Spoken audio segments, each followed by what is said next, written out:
The great chamber of the Galactic Council was quiet for the first time in months. 12 different alien races sat in their special seats, each designed for their unique bodies. The air felt heavy with tension as everyone waited for the humans to arrive. Kim Tae-ho walked into the chamber with slow, steady steps. His black suit looked simple, next to the colorful robes and strange armor of the alien representatives. Behind him walked Park So-min, carrying a small briefcase. She looked calm, but her eyes moved quickly around the room, watching everything. The council chairman, Vexathera, stood up from his tall chair. His reptilian skin was dark green, and his yellow eyes stared down at the humans. When he spoke, his voice echoed through the chamber like thunder. "Humans of Earth," Vexathera began, "you have been called here to answer for your crimes against the Territorial Expansion Accords. In 50 of your years, you have claimed 17 star systems. This breaks the ancient laws that have kept peace in our galaxy for over 2,000 years." Kim Tae-ho said nothing. He simply walked to the speaker's platform in the center of the chamber and waited. Ambassador Quindar rose from her section. She was part of the collective, a race that shared one mind across millions of insect-like bodies. When she spoke, it sounded like many voices talking at once. "The human expansion threatens the balance," Quindar said. "Your species moves too fast. You take too much. You ask permission from no one." Other aliens began to speak up. The blue-skinned ethereals complained that humans had taken 3 systems they wanted for themselves. The rock-like crystalline beings said humans were too loud and disturbed their meditation planets. The gas-breathing nebula folk worried that human ships would pollute their cloud worlds. Kim Tae-ho listened to all of this without moving. His face showed no emotion. Park So-min stood behind him, taking notes on a small device. Finally, Vexathara raised one clawed hand for silence. The chamber became quiet again. "Humans," the chairman said, "the council has decided on your punishment. You will stop all expansion immediately. You will give up control of 8 of your newest colonies. These worlds will be given to other races who need them more. You will also accept a guidance period of 100 years, during which the Council will watch over all human activities in space." The alien representatives nodded their heads, tentacles, and other body parts in agreement. This was how things always worked in the galaxy. A young race would expand too quickly, the council would step in, and after some negotiation, a fair solution would be reached. Everyone expected Kim Tae-ho to ask for better terms or beg for mercy. Instead, Kim Tae-ho stepped up to the microphone. He looked around the chamber at all the alien faces staring at him. Some looked angry, others looked bored, and a few seemed curious about what he would say. "No," Kim Tae-ho said. The word hung in the air like a physical thing. Several aliens looked confused, as if they had not heard correctly. Counselor Morthak, an ancient crystal being who had lived for over 3,000 years, leaned forward. His voice sounded like wind blowing through caves. "Perhaps you do not understand," Morthak said slowly. "The council is offering you terms. You should negotiate. Ask for changes. This is how galactic diplomacy works." Kim Tae-ho looked directly at the ancient being. "I understand perfectly. The answer is still no." The chamber erupted into chaos. Alien voices rose in anger, confusion, and fear. Some representatives stood up and began arguing with each other. Others made strange noises that their translators could not handle properly. Vexathera slammed his staff against the floor 3 times, creating loud, booming sounds that echoed through the chamber. "Silence!" he roared. Human, you cannot simply refuse the Council's judgment. No species has ever done such a thing. It is impossible. Kim Tae-ho remained calm. It seems very possible to me. We refuse your terms. All of them. Park So-min stepped forward and placed a document on the speaker's platform. This is humanity's official response to the Council's demands, she said. We reject your authority over human space. We reject your territorial accords. We reject any attempt to control human expansion or human colonies. Ambassador Quindar's many voices spoke at once, creating a disturbing harmony. This is unthinkable. Every species negotiates. Every species compromises. It is the foundation of galactic civilization. Kim Tae-ho picked up the document Park So-min had placed on the platform. This document explains humanity's position in detail, but I can summarize it very simply. Humans will go where we choose to go. We will build what we choose to build. We will live how we choose to live. Anyone who tries to stop us will face the consequences. The chamber fell silent again, but this time the quiet felt dangerous. Several military officers among the alien delegations began whispering urgently into communication devices. Counselor Zelfar, a tall being covered in blue fur, stood up slowly. Are you declaring war on the Galactic Council? No, Kim Tae-ho replied. We are declaring independence from it. Vexthera's yellow eyes grew wide. In all his years as chairman, nothing like this had ever happened. Species might argue about terms. They might ask for more time. They might even threaten to withdraw from certain agreements. But no one had ever simply said no to the Council's authority. This session is adjourned, Vexthera announced. The Council must discuss this unprecedented situation. As the aliens began filing out of the chamber, many of them looked back at the two humans who remained standing calmly at the speaker's platform. Some looked angry, others appeared confused, and a few seemed genuinely frightened. Kim Tae-ho and Park So-min gathered their things and began walking toward the exit. As they reached the chamber doors, Kim Tae-ho turned back to look at the nearly empty room. They really expected us to negotiate, Park So-min said quietly. Kim Tae-ho nodded. They have no idea what they're dealing with.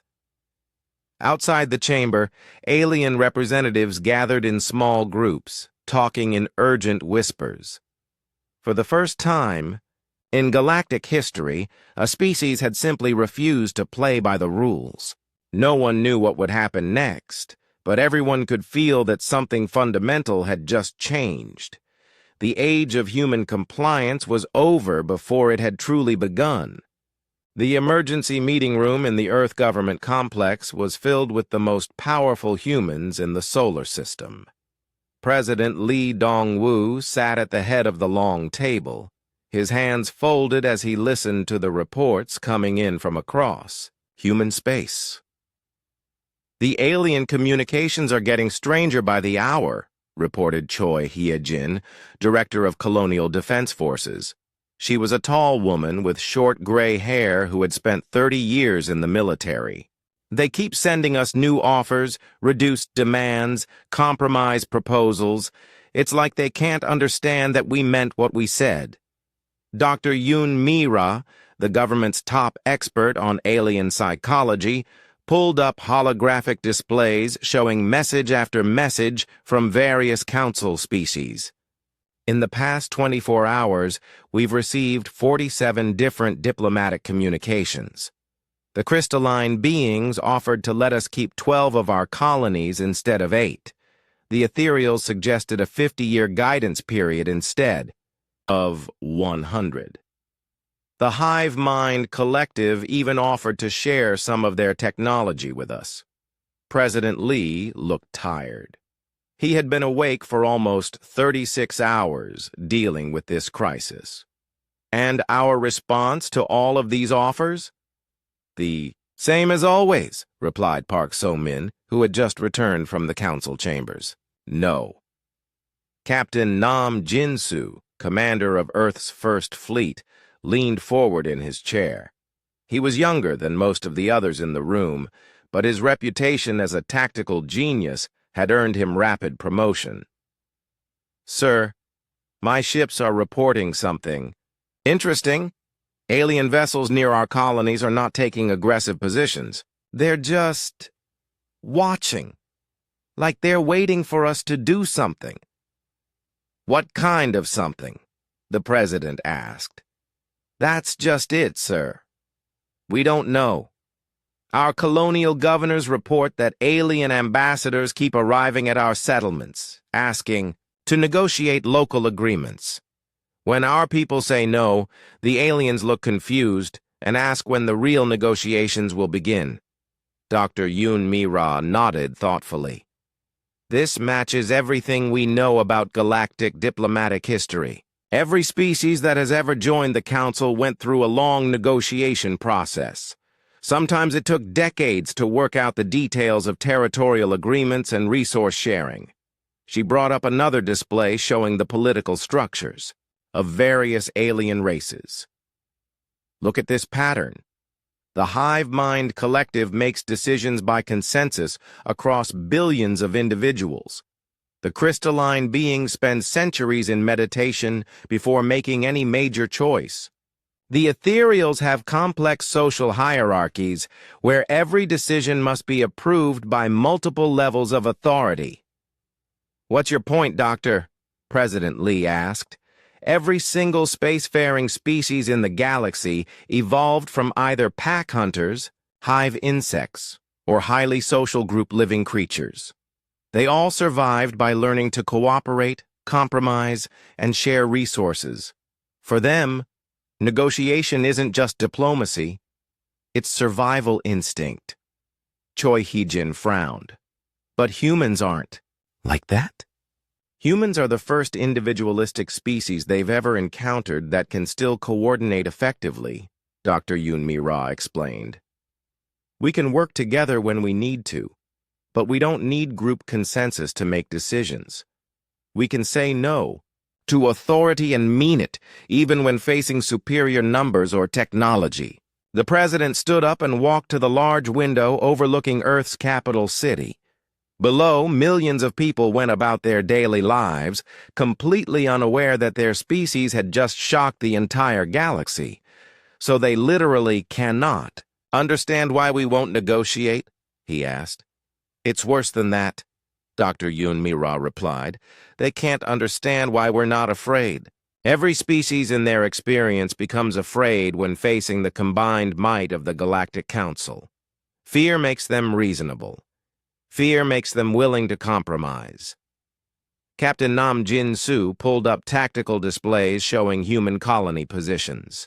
Speaking of fear, sir, we're seeing some interesting reactions from different alien groups. 3 council species have withdrawn their fleets from our border regions, but 2 others are massing ships near the outer colonies. Are they preparing to attack? President Lee asked. We don't think so, sir. Intelligence suggests they're preparing to defend themselves from us. The room fell silent as everyone absorbed this information. The aliens weren't just confused by humanity's refusal to negotiate. They were afraid of what humans might do next. Park So-min opened her briefcase and pulled out several documents. The diplomatic channels are burning up with alien communications. Not just to us, but between the council species themselves. We've intercepted some interesting conversations. She activated a recording device. Strange alien voices filled the room, translated into English by computer systems. The humans show no fear response, said one voice, identified as belonging to a crystalline representative. This suggests either supreme confidence in their military capabilities or complete Detachment from survival instincts. Another voice, this one from an ethereal diplomat, responded, "Our analysis of human history shows they frequently choose conflict over submission, even when facing superior forces. This behavioral pattern is unprecedented among spacefaring species." The recording continued with more alien voices expressing confusion, concern, and growing fear about human intentions. "They're not just puzzled," Park So-min explained. "They're starting to panic. Several species are calling emergency sessions of their own governments to discuss the human problem." Dr. Yoon Mi-ra brought up historical data on human colonies. "There's something else they've noticed that's worrying them. Our expansion pattern." The display showed human settlements across 17 star systems, connected by trade routes and communication networks.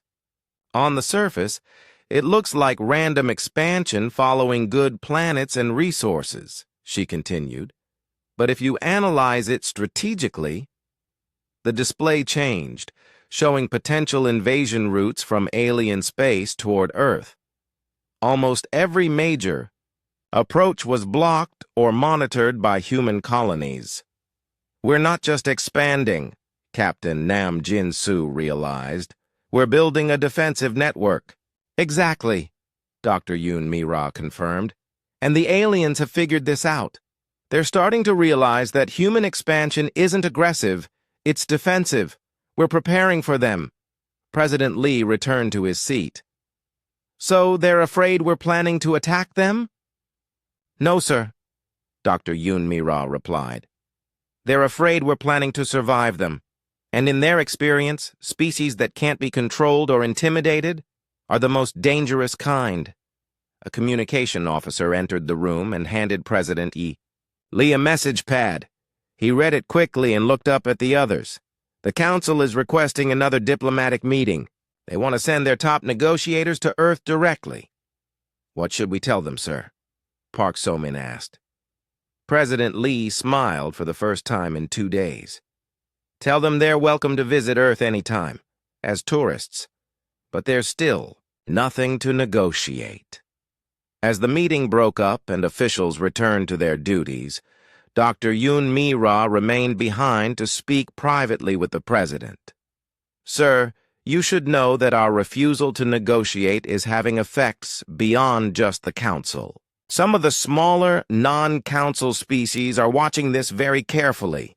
A few have already sent quiet messages asking about trade agreements with human colonies." "What kind of trade agreements?" "The kind that bypass Council oversight entirely. If we can prove that the Council's authority can be ignored, other species might start ignoring it too." President Lee nodded thoughtfully. "So our simple refusal to negotiate might be changing more than just our own situation." "Yes, sir. It might be changing the entire galaxy." The emergency session of the Inner Council had been running for 6 straight days. In the private chamber reserved for only the most senior representatives, the oldest and wisest beings in the galaxy struggled to understand what was happening.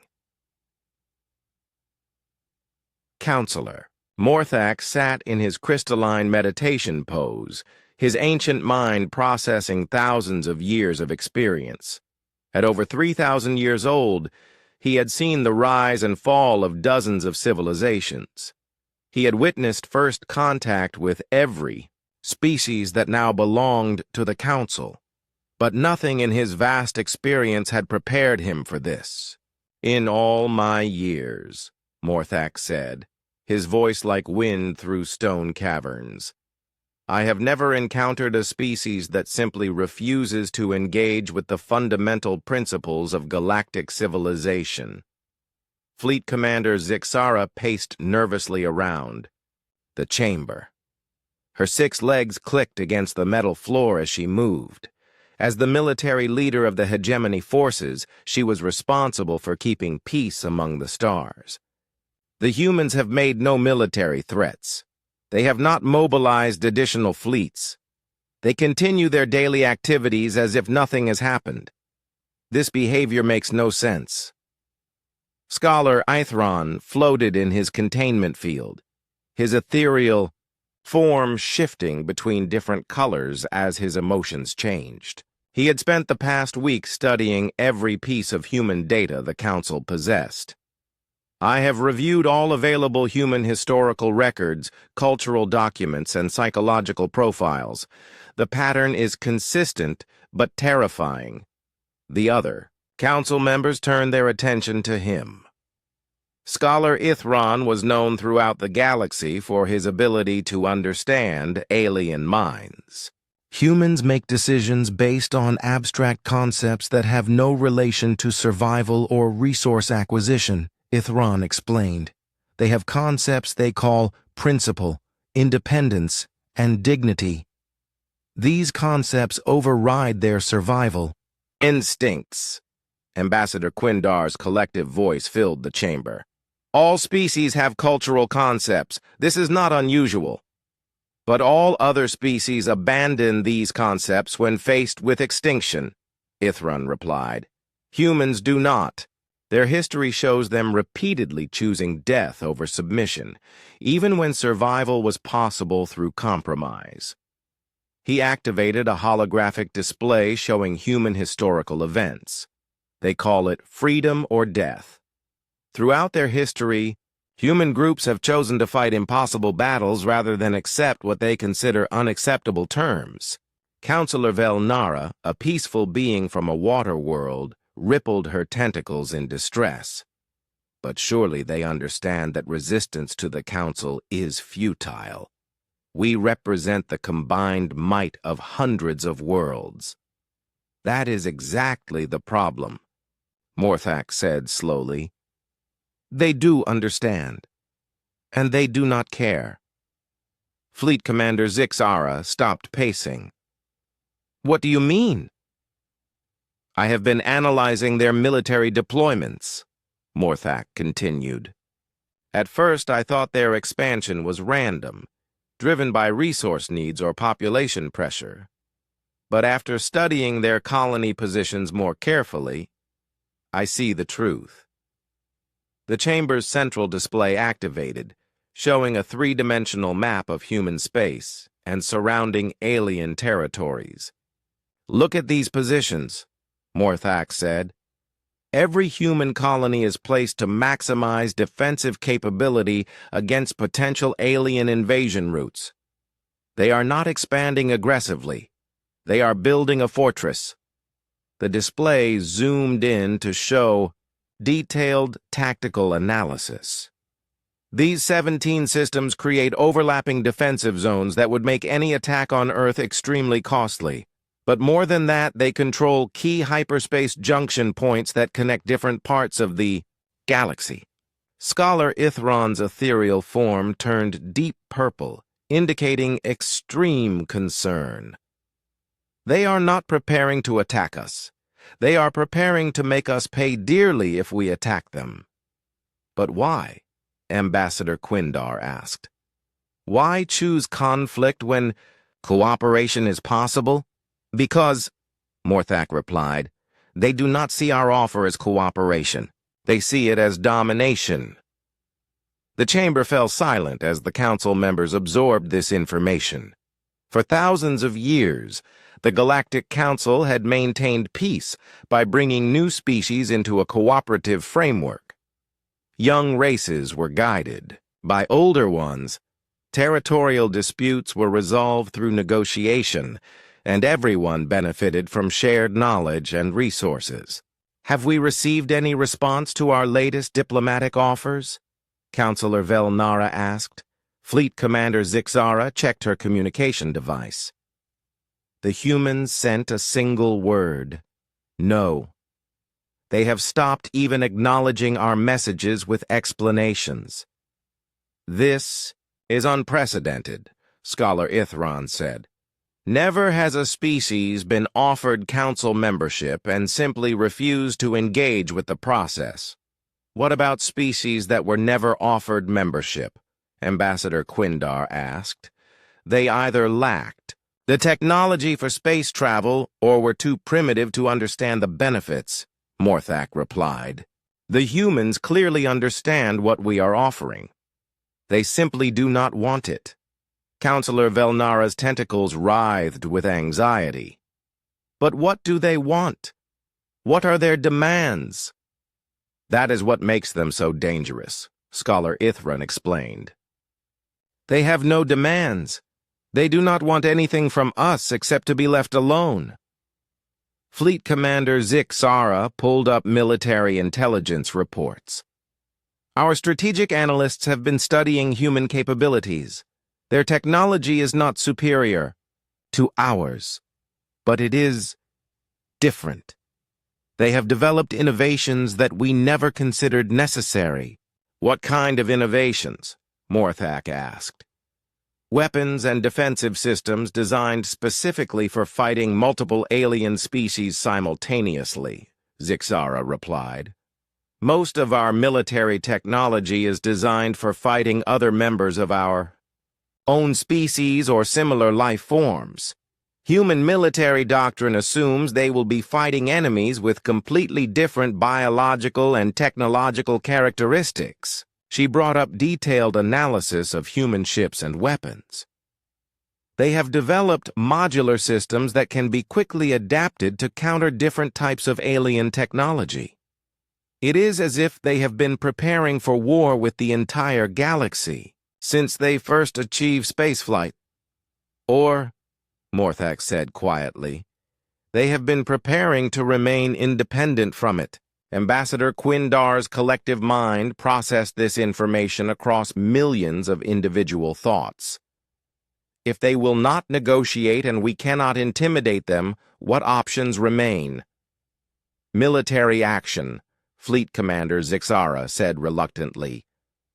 But the cost would be enormous. Human defensive positions are very strong, and they have shown no signs of being willing to surrender, even if defeated. Economic pressure? Suggested Counselor Velnara. Impossible, Scholar Ithran replied. Human colonies are completely self-sufficient. They do not depend on trade with council species for anything essential. Then what do we do? Ambassador Quindar asked. The chamber fell silent again as the most powerful beings in the galaxy struggled with a problem they had never faced before, a species that could not be controlled, could not be intimidated, and did not want anything they had to offer. Finally, Morthak spoke. We have three choices. We can accept that humans will remain independent and try to coexist peacefully. We can attempt to force compliance through military action, knowing the cost will be terrible. Or what? Fleet Commander Zik Sara asked. Or we can try to understand why they value independence more than survival, and perhaps learn something about ourselves in the process. Scholar Ithran's form shifted to a thoughtful blue color. There is a fourth option we have not considered, which is that they are right, and we are wrong. The suggestion hung in the air like a physical presence. For the first time in thousands of years, the Galactic Council faced the possibility that their way of organizing civilization might not be the only way or even the best way. Outside the chamber, alien species across the galaxy waited nervously for the Council's decision on the human problem. None of them realized that the problem was not what humans might do to them, but what humans had already done to their understanding of how the universe was supposed to work. President Li Dongwu stood before the packed assembly hall, looking out at representatives from every human colony and Earth nation. The Global Assembly had been called into emergency session to address what many were calling the most important moment in human history. Fellow humans, President Li began, 3 months ago, we told the Galactic Council a simple word, no. Today, I want to explain to you exactly why we said it and what it means for our future. Behind him, a massive display screen showed the current state of human space. 17 colonies spread across strategic star systems, connected by trade routes and communication networks. Many of you have asked if we are declaring war on the galaxy. The answer is no.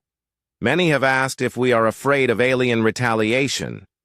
Again, the answer is no. What we have done is much more important than either war or fear. We have declared our independence. General Han Soo-jin rose from her seat in the front row. She was a small woman with steel-gray hair, but her reputation as Earth's master strategist made her one of the most respected people in human space. "Mr. President," she said, "perhaps you should explain to our people exactly what strategy we have been following." President Lee nodded. "General Han, please share with the Assembly what we have accomplished." General Han took the stage and activated detailed tactical displays. The Galactic Council believes they are dealing with a young, reckless species that expanded too quickly and needs to be controlled. They are wrong on all counts. She pointed to the star map behind her. Our expansion was not reckless. Every colony was placed according to a careful strategic plan developed over 30 years of studying alien movements and capabilities. The display zoomed in to show specific systems. These positions control the major hyperspace routes that connect different parts of the galaxy. Any alien fleet trying to reach Earth would have to pass through or near at least 3 of our colonies. Admiral Park Jun-ho, head of Colonial Fleet Command, stood up. "The aliens think we positioned our colonies to claim good planets and resources. In reality, we positioned them to create overlapping defensive zones that make invasion nearly impossible. But that's not the most important part," President Lee continued. "Dr. Shin Bo-ra, please explain to the Assembly what we have learned about alien psychology." Dr. Shin Bo-ra, Director of Alien Intelligence Analysis, activated a new set of displays showing alien governmental structures and decision-making processes. Every species in the Galactic Council achieved dominance through either overwhelming numbers like the Hive Mind Collective or superior technology combined with cooperative social structures, she explained. None of them have ever faced an opponent who wins through psychological manipulation. She brought up recordings of alien communications intercepted over the past 3 months. "Listen to how they talk about us now," she said, playing several alien voices. "The humans show no fear response whatsoever," said one crystalline being. "They continue their normal activities despite facing the combined displeasure of the entire council. Their refusal to negotiate suggests either supreme military confidence or complete detachment from survival instincts," added an ethereal diplomat. "Most disturbing is their apparent indifference to our authority," said a hive mind representative. "They act as if the council simply does not exist." Dr. Shin turned to face the Assembly. "Do you understand what is happening? The most powerful beings in the galaxy are afraid of us, not because of our weapons, but because of our attitude." The assembly hall buzzed with excited conversations as humans began to grasp the full scope of what their leaders had accomplished. President Lee raised his hand for silence. "The psychological impact of our refusal has been extraordinary, but it was not accidental. We have been studying alien behavior since first contact, while they have barely bothered to understand human motivation." He activated recordings of the original council session 3 months earlier. When Ambassador Kim Tae-ho said no to the council's demands, we knew exactly what effect it would have. We knew they would be confused, then frustrated, then frightened. General Han took over the presentation. "Alien species think in terms of resources, territory, and survival advantages. They assumed we were expanding to gain material benefits. They cannot comprehend that we expanded to maintain our freedom. But there's more," Admiral Park added. "Our intelligence networks have been monitoring alien communications throughout their space. The Council is fracturing. New displays showed political upheaval throughout the galaxy. 3 council species have withdrawn from active participation, claiming the human crisis is too dangerous to handle. 2 others are in civil wars over whether to negotiate with us or attack us. 4 more have secretly contacted our colonial governors about establishing independent trade relationships. The assembly erupted in cheers and applause. President Lee waited for quiet before continuing.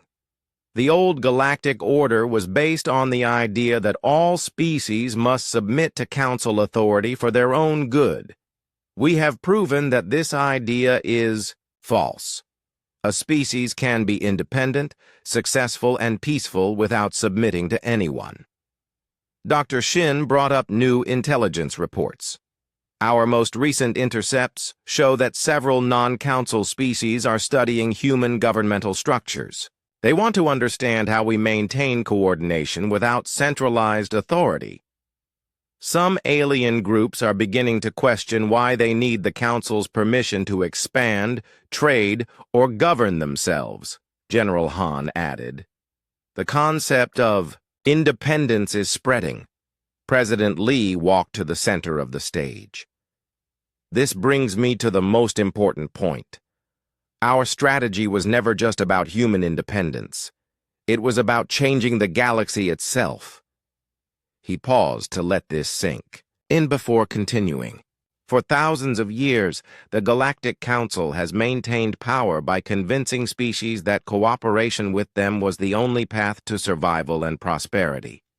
We have broken that illusion.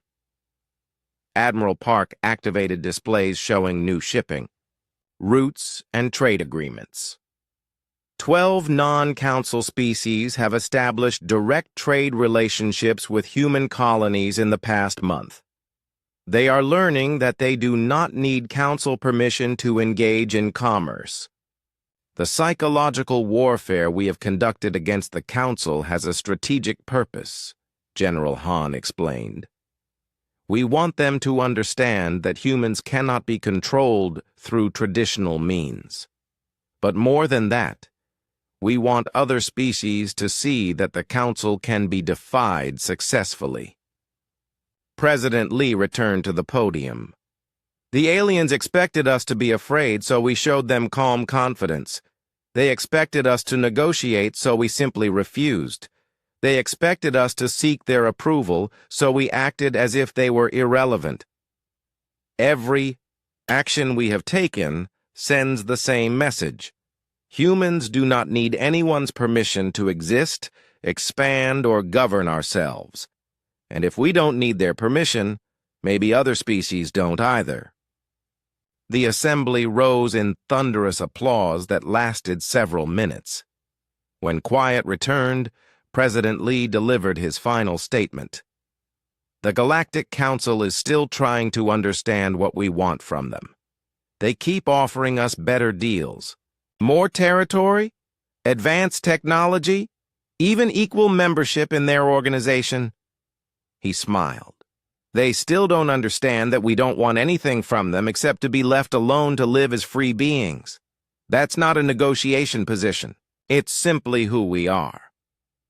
Dr. Shin activated one final display showing projected galactic political changes over the next decade.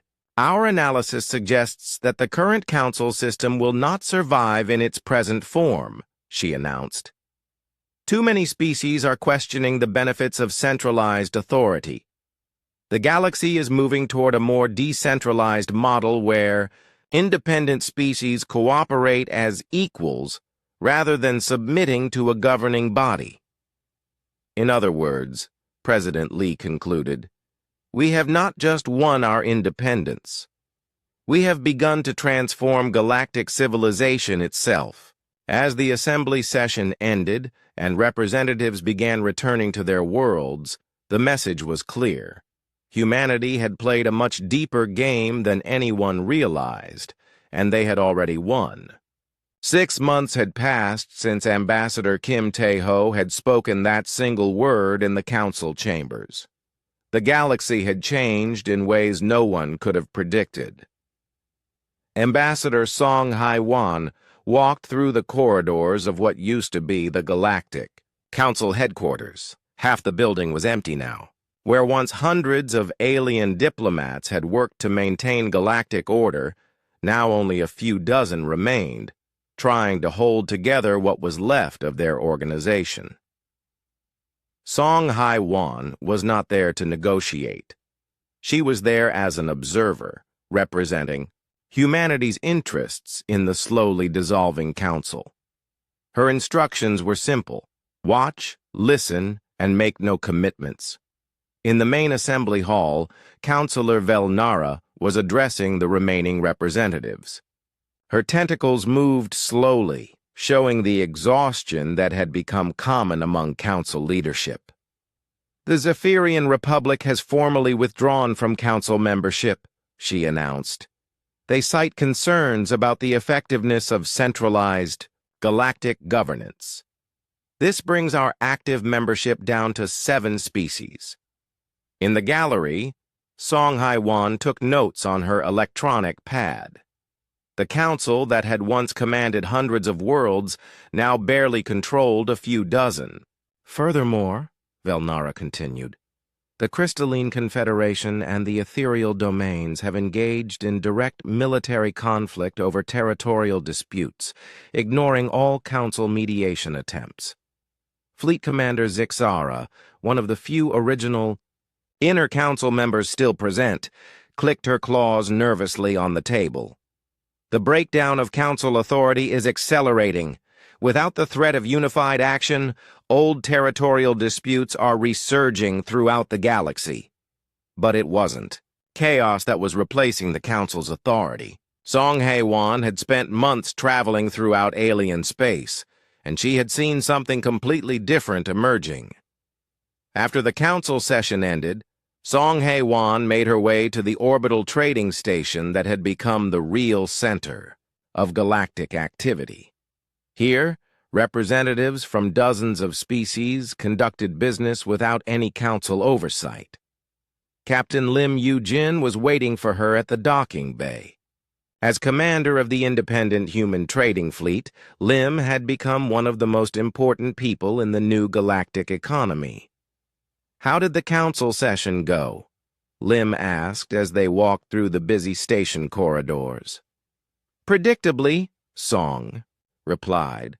"More withdrawals, more breakdowns of authority. They're still trying to understand what happened to them." They passed through a marketplace where beings from at least 20 different species were conducting trade negotiations. Most of these species had never been part of the council, but they were now major players in galactic commerce. "The hegemony worlds want to establish a permanent trade embassy at our New Sol colony," Lim reported. "The Nebula folk are asking for exclusive rights to ship exotic gases through human space, and the crystalline splinter groups are offering military cooperation agreements." Song nodded as she made notes. "All independent of council oversight?" "Completely. They've learned that they don't need anyone's permission to trade with humans, and humans don't ask for permission to trade with anyone." They entered a conference room where several alien representatives were waiting. These were not the formal hierarchical diplomats Song was used to dealing with. These were practical beings who wanted to accomplish specific goals without bureaucratic complications. The first to speak was a Zephyrian merchant named Kexthor. His reptilian features showed the stress many former council species were experiencing. "Ambassador Song," he said, "my government has officially recognized human territorial claims in all 17 systems. We would like to establish normal diplomatic relations." Song looked at him calmly. "We appreciate your recognition, but we're not seeking diplomatic relations in the traditional sense. We're happy to trade with your people, establish communication, links, and respect each other's territorial boundaries, but we won't sign formal treaties or join mutual defense pacts." Kexthor looked confused.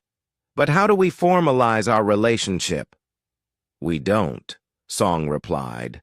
We just treat each other with respect and conduct business when it benefits both sides.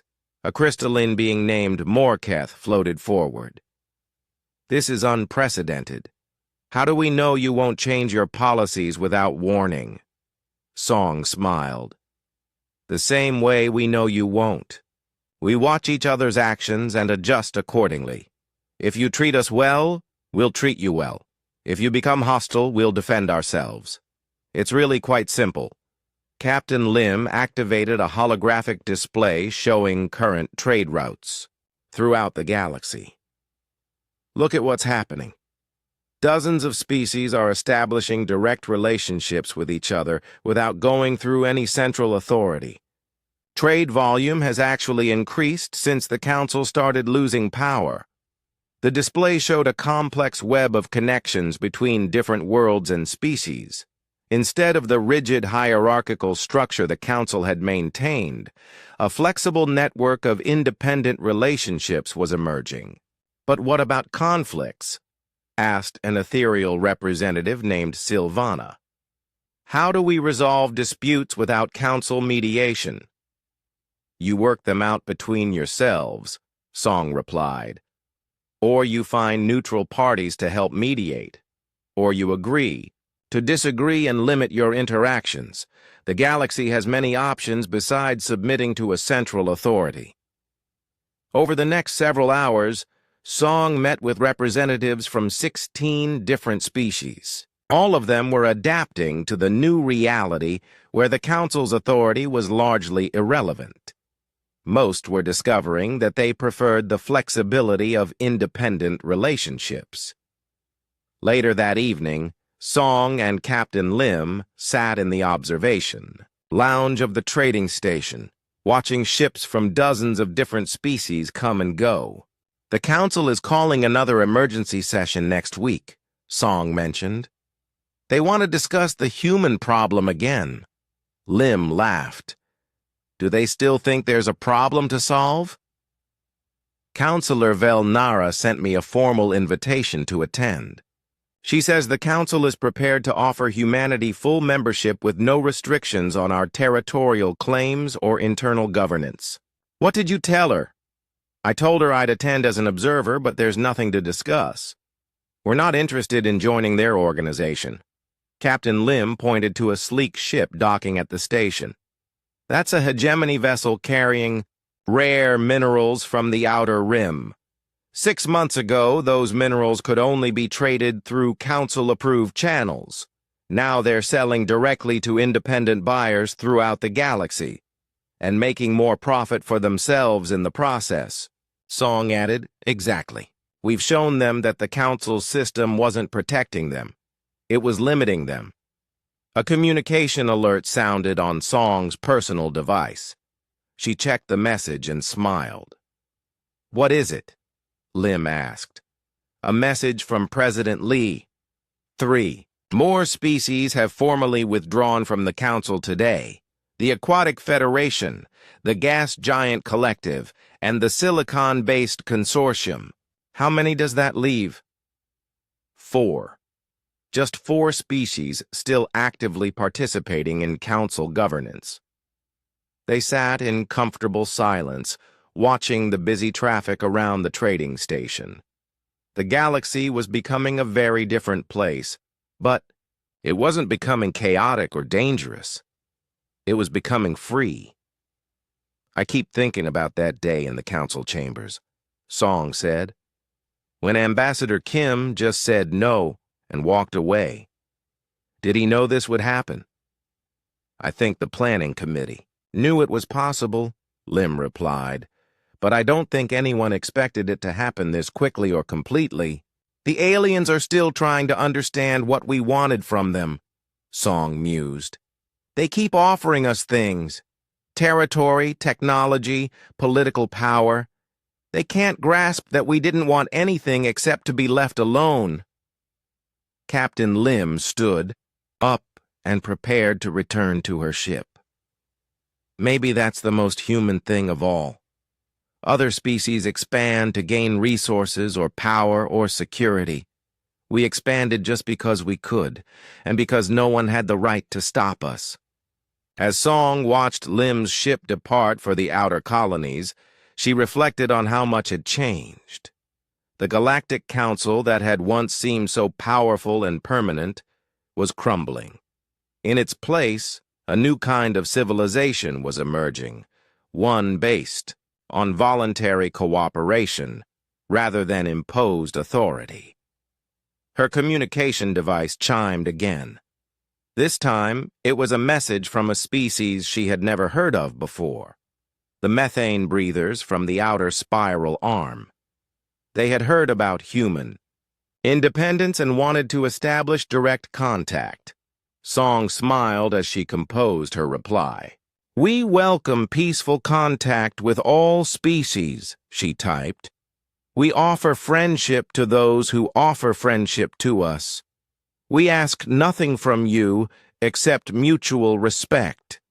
It was, she realized, the same message humanity had been sending all along. The galaxy was finally starting to listen. Outside the trading station's observation windows, ships from across the galaxy continued their journeys. No longer bound by council regulations or ancient territorial accords, they were free to explore, trade, and build relationships as they chose. The age of galactic government was ending. The age of galactic freedom had begun.